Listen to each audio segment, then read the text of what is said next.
Welcome back to The Explainer. Today, we're diving into a really fascinating concept from a writer named Salima. Specifically, we're looking at a piece she calls weekly receipts.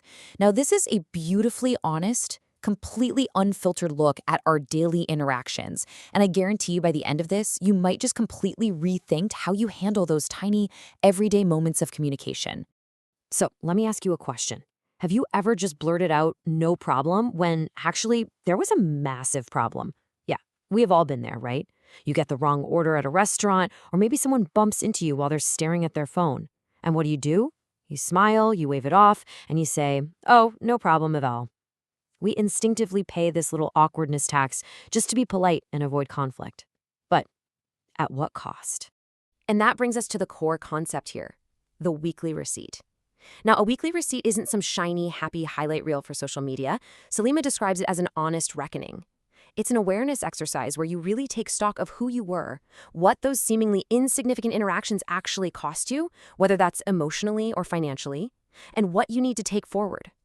Tangible, real change begins with exactly this kind of brutal self-awareness. Okay, let's jump right into receipt 1, the coffee.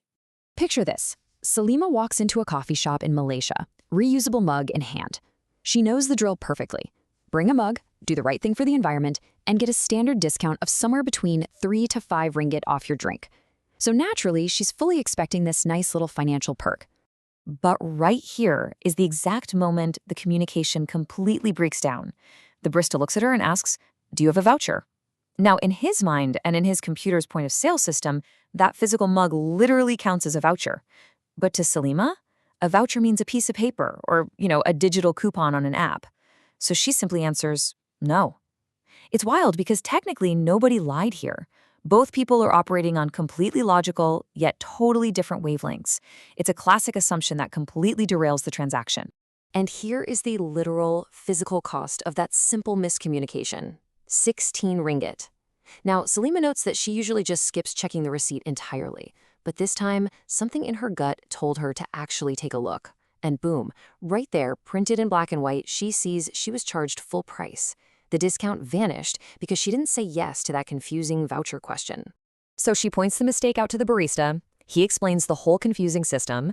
And how does she react? She just sighs and utters these two passive words. No problem. Even though she noticed the error, even though she knew she was part of the problem for assuming he knew what she meant with the mug, she completely let herself off the hook and just absorbed the loss. All right, moving on to receipt 2, the ride. So it's the exact same day, but it's evening time now, and it is absolutely pouring outside. Salima books a ride to the train station, but because of the torrential rain, she realizes she needs to change her destination and just go all the way home instead. Since the app wouldn't let them update the route, they make a verbal arrangement. Salima had already been charged a base fare of 7 ringgit. A ride home should be around 28, so she offers 30, thinking it's beautifully clear that this is inclusive of the 7 she already paid. But the driver's mass, oh no, he thought she meant 30 ringgit on top of the original 7 charge. Her gut was absolutely screaming at her that something was off during this negotiation, but she didn't clarify. She just got in anyway. Fast forward to the end of the ride. She goes to hand over the cash. In her mind, she only owes 23 ringgit to make the grand total 30, but the driver immediately pushes back. He is expecting a completely different total. Just imagine the tension in that car for a second. It's dark, it's raining, and suddenly there is this incredibly uncomfortable dispute over money, all simply because of a vague verbal agreement. And what does she do? She caves. She unhappily pays the driver the full 30. And then, painfully, she repeats her catchphrase of the day, "No problem, it is just money." Bam! Once again, she lets herself off the hook. She abandons her own boundaries and her own wallet just to avoid the friction of conflict. Which brings us to a huge question: coincidence or curriculum? As Salima brilliantly puts it, the universe sent me the same lesson twice in one day.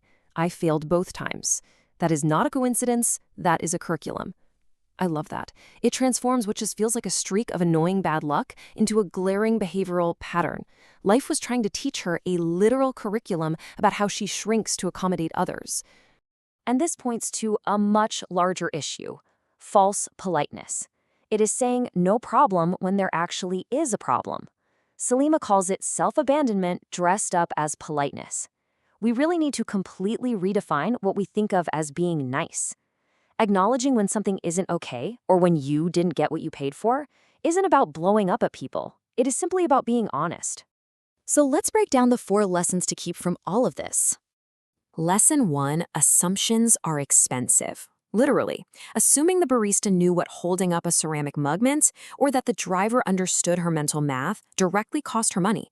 Whenever we assume instead of just asking a simple clarifying question, we open ourselves up to paying the price. Lesson 2, say the agreement out loud. Especially when money is involved and there is no app or paper trail to back you up, you absolutely must verbally recap the terms. A simple, hey, just to confirm, we mean 30 total, right? Saves absolutely everyone a massive headache later.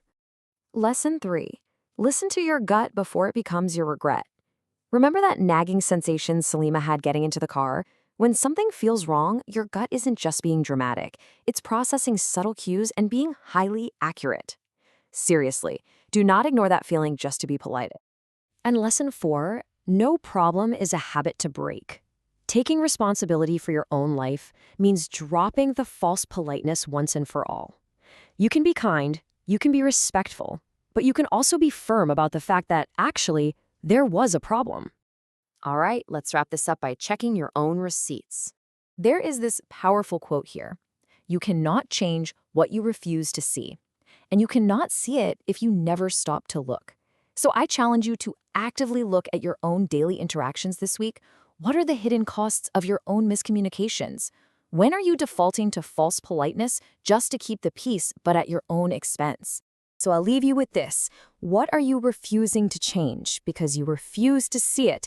Take a moment today to really reflect on that. Stop paying that awkwardness tax, start checking your own receipts, and start truly owning your interactions. Thanks for hanging out with me for this explainer, and stay curious.